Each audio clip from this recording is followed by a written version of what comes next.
So here we have the Maag EQ4m, or as I like to say, Mag, because I'm from the East End. Now, what you basically have first is the input attenuation, which is basically your volume and input gain. You'll notice it goes from -10 to 0. Generally speaking, you're always going to want to be sitting on 0.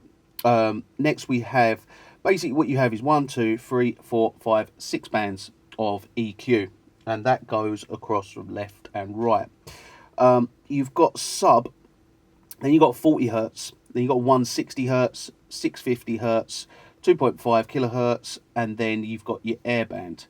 Now, these are all basically fixed bands, so you haven't got a frequency like you do on most other EQs. You haven't got the frequency or the Q.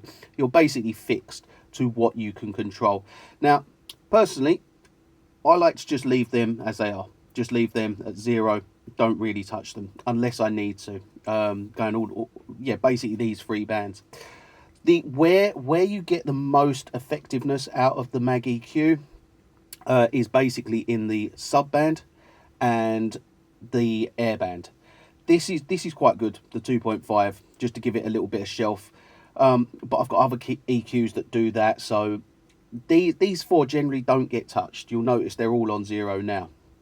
So sub band, basically great for adding extra low sub frequencies into your mix or your masters.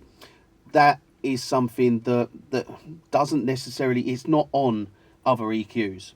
So you've got your 40 hertz there, which you would think, all right, 40 hertz, that's low, that's your bass, that is pretty much sub.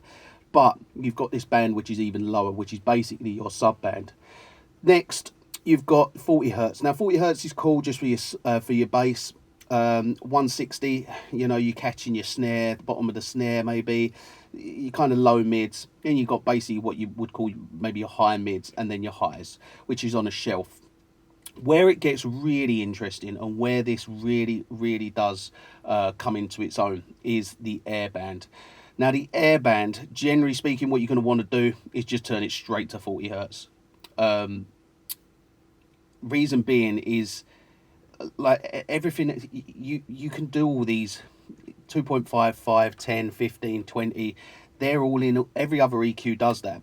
Not every EQ does 40 hertz. So for me, the way I use it is turn it to 40 hertz. This is my 40 hertz air. Then it's just a case of literally turning it up, and it gets sweeter and sweeter. You can go all the way to +10 and it still sounds great. Now, the way I have this hooked up, which is the way I would recommend anybody hook up the EQ4m, is put it into mid-side. So we've got on the Fusion, we've got MS. We can hit mid-side by just activating the insert there onto blue. That then creates a mid-side chain. Now, the reason I say use this in mid-side, of course you can use it left, right, that's fine.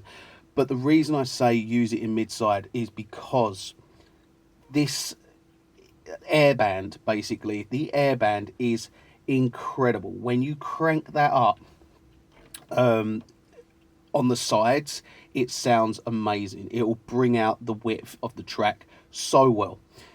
Also, in the mids, you can basically have different settings for each, so your mids can be not as bright, but you could crank it right round for your sides.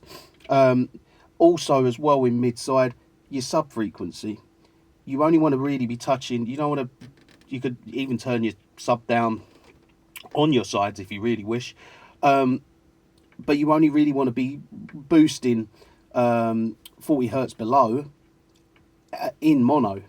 You wouldn't want to boost the sides down there. So it gives, a mid-side gives you the best outcome for this EQ in my eyes.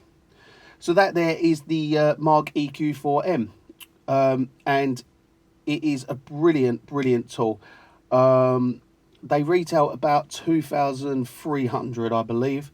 I've got one fitted in this studio, in the mixing and stem mastering studio, and I've also got one fitted next door into the mastering studio. They are that good that you need one in every mastering chain. Fully recommend it, love it.